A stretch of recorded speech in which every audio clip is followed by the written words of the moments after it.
Hello, this is Naomi Smalls, and welcome back to From Head to Toe. And we are recapping RuPaul's Drag Race All Stars 9, Episode 7. All right, up first, the one, the only Queen of Drag, RuPaul. All right, RuPaul is wearing a look that I love after these like Laffy Taffy column dress silhouettes. There's always just nice to like remind these hoes you have another silhouette up your sleeve, even if it is sleeveless. And this bathing suit slash mini skirt slash sarong built in watercolor moment, I do love this so much. I think I like the unexpected aspect of this majority, but I mean, you cannot doubt that this bitch is just like, she is the OG legs. I will give her that. She will always, I'm not saying like I am the legs, although I do have a song called Legs that this bitch wrote for me practically. The stems on this bitch, she's like 70 years old, 60 years old. Like, how are you doing this? Like, how are you doing this? I'm not being shady, I'm just reminding you, this bitch is up there. And she is wearing the hair color to match. She is a sterling platinum gray-haired diva today. I think I could handle Rue, because I do like when Rue switches up her hair color. I loved when she did like the rooted black to the gray. That was like a, whoa, who are you? And I think that was even like a funeral or like cemetery adjacent type of look.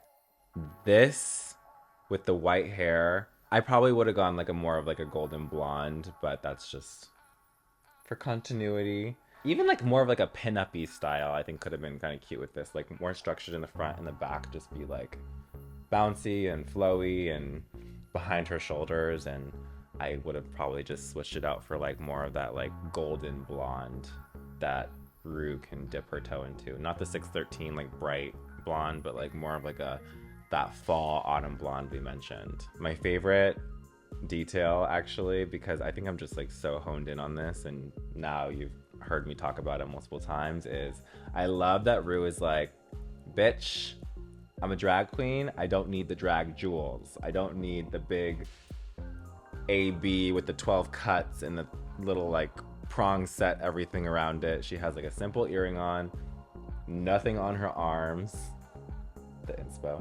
and not even a ring. I need that. If you are going to do this hack of like minimal jewelry, there better be a goddamn nail on there, and Rue is wearing a nail, and that's why it works from head to toe. Up next, we have Colton Haynes, and the most porn sounding name ever, but Colton looks like a man in a suit on RuPaul's Drag Race. And I do like that there are some details I think that Colton tried extra hard for, starting with the spray tan. I feel like this tan is cohesive. It looks like he has actually been in the sun, and he doesn't look orange to me. But there's like this fine line about being tan on camera where you almost need to be a little bit orange for it to be impactful. And wherever the ratio happened, Colton landed, to me, in a good spot. We're wearing a suit with a seatbelt around your waist. I do like the color of the suit, and I like that the buckle matches the undershirt. And I do like that he has a brooch. I have no idea what this brooch is, but this is, I feel like, someone who is a not obvious, I'm a fag, wear a accoutrement on their jacket. My least favorite thing about this look is, and I am on the tall side of gays, this creeper shoe that they're wearing. Of course, I understand wearing a boot with a suit, but the whole like matte rubber sole, obvious lift look of this shoe is not necessarily aesthetically pleasing, because it's like a gray black in comparison to like the darker colors that are happening in their suit. I feel like that's like the only thing that's like a real big eyesore for me. I kind of feel like this is dressing up for Colton Hayes. I kind of feel like this is him doing drag, low key. And we have to appreciate that, but does it have to be boring too? All right, and the category this week is Widow Weep For Me. Even though it was last week, I am transported back to the funeral of Lady Bunny. Gosh, I remember preparing like this really extravagant like tulle moment, all black with like, I believe there was a veil that Dallas created. It was like high neck and billowy sleeves and tiered chiffon moment, because when you think funeral, you think of black chiffon so you can show all your bras and panties underneath it. Girl, what was I thinking? I didn't end up wearing that, and it didn't matter because you saw. Up first, we have Nina West, who swears they're paying tribute to the Haunted Mansion. Nina is the Disney queen of this season. I have been on the Haunted Mansion, and is this supposed to be the queen that's inside of the globe? Oh. The glittery, like, cameo. I don't know if these were like stencils that she put on herself or the fabric just came with it. It definitely gives like when you are showing up to a Halloween party and there's like some pretzels and some Chex Mix and some like combos and whatever on the table with like that like spooky punch. And they do like the runner to like make sure that you don't see like the soda cans underneath the table to like refill and everything. Like this is what that decal on the bottom of the skirt is giving me. I feel like that is just giving very like crafts, giving very Hobby Lobby, giving very I'm throwing a party and it's tomorrow and I have to go grab some shit. It's definitely the same like glittery material. So maybe these were customly cut out, but just because it's custom does not mean it's cute. Once she takes that off and she reveals that she's in like the doily, not even doily, like what I would think of like the underlayer of a costume, like the bloomers, it would like be like this material, but that would be like under. We're not like creating looks out of that. I think my favorite material that was used in this is like the body stocking moment. That's like that like lavender floral lace. I just don't necessarily think of like lavender floral lace to go to a funeral. And I think that this white shaped bodice moment on top of the rest of the look, it just looks like it's like floating on top of her. It doesn't really look like it's like cinched and hugging her body. It just kind of looks like it was sewed on top of another dress. Nina West looks like Haunted Mansion before the makeover, if there was a makeover. Or is that a classic ride? I don't know. Maybe if it got like the transparent effect that's like behind and like down in the Haunted Mansion where they're like ballroom dancing and everything, it could work. But we are on RuPaul's Drag Race and this is the runway and we are seeing it in full color, Technicolor, and can't wait till the next bitch walks out. One of these days I'm gonna shave my legs. But until then, I'm sorry, Michael. It's like, come on. So glad that's on film. Up next, Roxxxy Andrews. And I love a bitch that shows up to the funeral not wearing black and not expected. I feel like she maybe killed her groom at the altar since she's in all white. This look is gorgeous on Roxxxy. I feel like my favorite part, of course, is like the fact that she's wearing this hair color into the contour and everything just looks so tan and so beautiful. Like, this is my favorite. I love her with a long, full, matte crease, and the lashes are just like doing the Lord's work here. The tan is doing everything. The blend, the skin, everything. I love this opera coat that she's wearing with this like corseted to the floor dress. I feel like this is such a cute idea for the Black Widow to not be the Black Widow. And when I say Black Widow, I mean like you killed your husband. She has the axe. If it were me, I would probably just have done like a more custom, crazy crystal dripping axe because of the drama of the coat and the floor length and the big hair and the big crease. Like, when you're having those props, they just need to be like proportionate. Even if you are like this tiny dainty person, the prop needs to look proportionate for drag and needs to make sense for drag. And that also goes to the effect of the like blood splatter on her face to the dress. If it were me, and I love that it's crystal because, again, drag. But if it were me, I probably would have just said, fuck it, it's RuPaul's Drag Race. It's gonna be on TV forever. And why not just like take the red blood splatter paint and just have it be like a little bit more realistic and not just like, you know, the triangle stones. But hey, I love the effect of this, and I think that Roxxxy Andrews looks stunning. I would be scared to say I do, and I don't even think he had a chance. Up next, Angeria.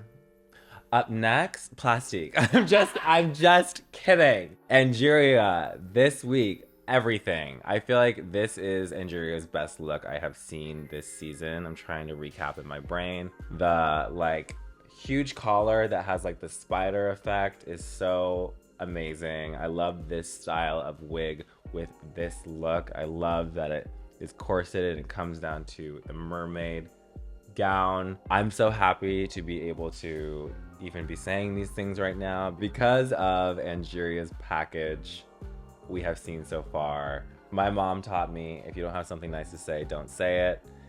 It didn't apply until last week, but hey, this week this is a really great look for Angeria. The makeup is bomb, the color palette is bomb, the hair is bomb, and she's a spider Black Widow, but not like a Dakota Johnson Black Widow. She's like a fierce, cunty, drag Black Widow, and Angeria looks... Dear God, is Angeria gonna be my favorite look this week? Nah. Up next, Plastique. She is wearing a traditional Vietnamese garment that is gorgeous from head to toe. You can see all the thread work in this. You can see the culture just screams at you. This look is just, I mean, gorgeous. Who else is gonna do lavender and blue and not only have it carry through in such a gorgeous way into the garment, but she applied it to her makeup. I have legit never seen this much color on Plastique's face. I say it every single week, but who are you? And what did you do with my girl Plastique? Should I? Nah. Am I gonna do a colorful eye? Am I gonna switch up? Am I gonna ditch the neutrals? Nah. Plastique, you know, I mean, this is Plastique's Drag Race. I say it every week. Like, Plastique has rewritten the rules and like the standards of what is fierce and elite on RuPaul's Drag Race. And as someone who I know was a fan of RuPaul's Drag Race, to make it your bitch like this is just like, I'm excited to see the next bitch that attempts. Let's just say that. All right, up next is Shannel. Shannel is giving so much drama. She always gives drama, from the way that she serves the runway, like every single lip quiver and blink, and like the way that she delivers those piercing blue eyes on the runway is just like acting, or just like, wow, the whole Cirque show in one. I love this look on Shannel. I actually love both looks, the widow to the Rococo widow moment. I love Shannel's face so much, so the fact that she's just like covered in black and everything is just like so intense is so pleasing to me as someone who's just a fan of that bitch's face. I love how intricate this look is. I'm curious if she maybe had this look for something else, or if this is really what a woman in this time period would wear to a funeral. But I feel like the dark purple taffeta is really giving me like it could be funeral attire for this time. Like, it feels like one of the colors in the Rococo inspired style that would read like emotional and like celebrating something not so like pastel and girly. And I love pretty much everything about this look except for, if I'm being nitpicky, and I know she just revealed from a hood, but I wish that this hair was just like a little bit bigger. I don't necessarily know if I would want the hood to be huge, and like I understand that part of it, but like once you reveal and you're doing a Rococo inspired style, next to like the volume of your bottom half of your body, I would say the hair is definitely like up there in the priority of like making sure it is 100% correct and 100% proportionate. And I feel like during this time period, the bigger the hair and the more crazy and gaudy and intricate and just boats and birds and a Pomeranian on top of your head was like, that's when you're doing it right. So the fact that that detail is missing from this look is, if I had one thing to say about this look, I would just say bigger hair. But bigger, bigger, as a wise woman named Bob the drag queen would say, bigger hair for this look. Okay, Georges. Miss Georges. I feel like this is a believable look for Georges to attend a funeral in. That doesn't mean I like it, but I like certain things about it. I love the color palette. I love the hair color, obviously. I love that her hanky has like the drag inspired little drips crystals moment. I'm guessing that's supposed to be like snot crystal or mucus crystal or her tears crystallized. This is the kind of crystal that I wish was on Roxy Andrews' axe hanging, but in red. But that's a cute detail.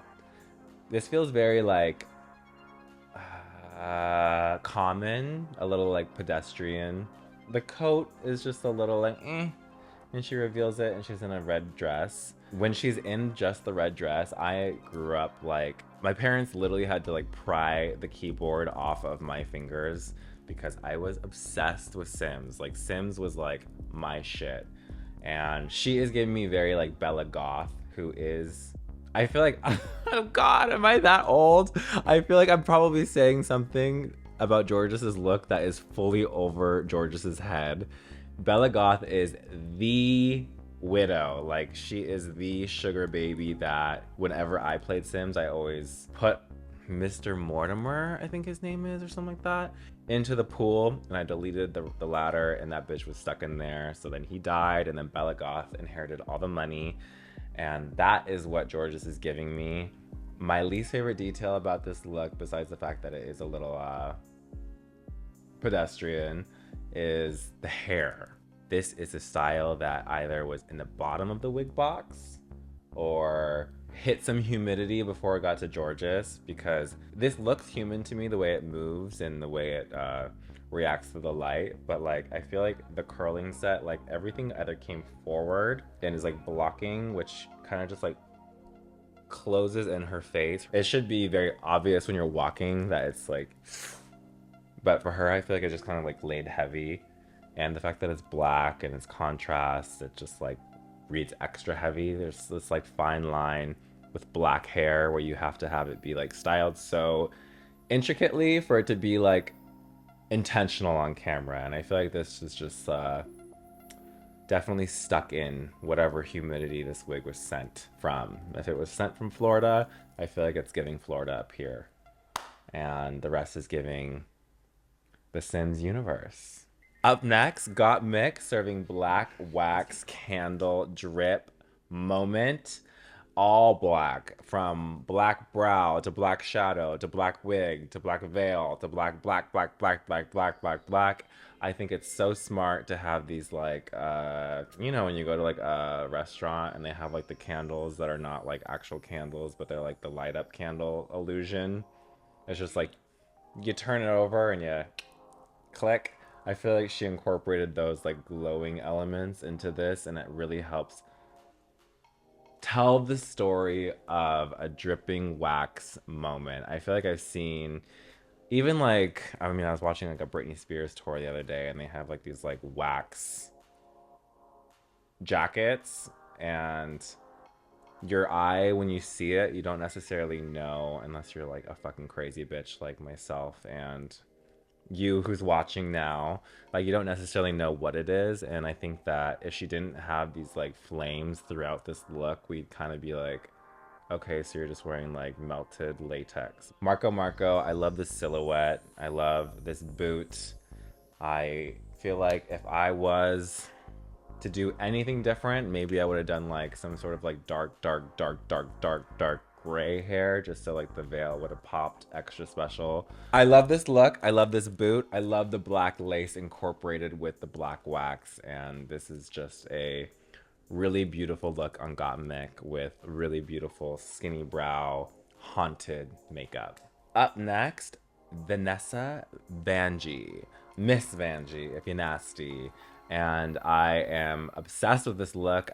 The thing about Drag Race is they place you in an order. The order that they put you in for walking the runway is just random. And then I think that the impact that it has on the judges, it has on the audience, it has on the cameras, then they can kind of like, in the editing bay, they put, you know, like, I'll put this girl first because this look is really impactful, or I'll put this girl first because we don't want her to be embarrassed by the rest of the looks. And whatever order Vanjie was in, I love that they placed her in last for this look because Vanjie looks so incredible. Like, as someone who wears hair, pelts, hides, whatever you want to call it, I've never been a girl that loves tails. I just feel like that looks so like classic drag, and not necessarily my favorite way to look like a classic drag queen, but like this is the first time I have ever seen a coat silhouette created out of foxtails that just looks so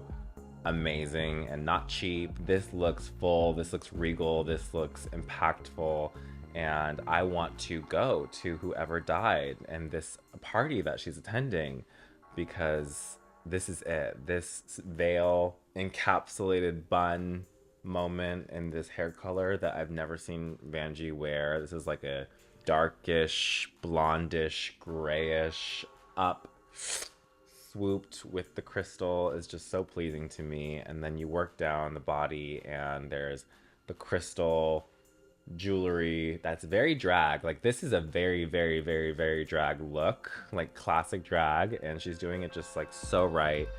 I love the nude with the black lace over it, and she's cinched and everything just looks like so smooth and you don't see any boning. I love this look. This just screams Vanjie. I love her faux fur foxtail. Miss ASPCA, I see you. Vanjie came prepared with the coat, the jewels, the lingerie, the shoe. I love that she also is not only decked out in the look, but she's decked out with the props. I think if I were to wear such a heavy coat like this, I would be like, I'm not gonna put another prop on top of this. That's just too heavy. But this like really ornate, definitely either custom or like vintage or passed down by someone who really has taste umbrella moment is gorgeous. Where are you going that you need a fur coat and an umbrella? Who cares? It's drag. Another detail I love is that she has her garters. All the suspenders are attached. That's a detail that I always look for, because yes, it's drag, and yes, an umbrella and a fur coat, whatever. But some things just have to make sense. Some things just really have to make sense. And if you're gonna wear a garter belt with suspenders and there's not a stocking there, hate that. I also really fucking hate when you are wearing both things and for some reason there's like the suspenders are not attached to the garter. And if we're really being nitpicky, because this is from head to toe, and when there's not one goddamn suspender like linked into the garter belt, that's just so displeasing to the eye. And that is the exact opposite of Vanjie this week. Like Vanjie just looks beautiful, everything, top marks. Yeah.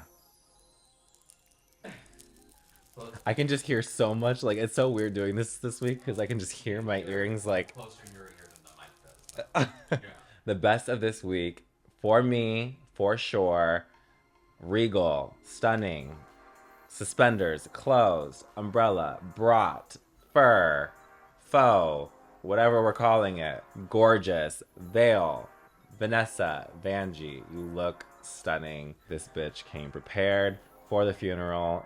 Doesn't matter if she killed him, doesn't matter if she is collecting the bag or she already has the bag. It looks like it. Like, you look expensive as fuck, and Vanjie, you're the best of this week from head to toe. All right, and that was the girls of RuPaul's Drag Race All-Stars 9, episode 7. Did I get it right? Am I wrong? Please let me know in the comments. I enjoy being there for the premiere and seeing what you guys are reacting to, and not only that, but the aftermath of the crazy things that come out of this lip-glossed big mouth bitch's mouth. That was just the looks. We just focused on the runway for YouTube. But if you want more, and I know you do, for the lip sync, the challenge, the everything else, get into the Patreon, patreon.com/NaomiSmalls. And next week, the girls have to do a design challenge. So you know that Patreon episode is gonna be extra, extra long. Get the early access pass, get the backstage pass, and see you over on Patreon.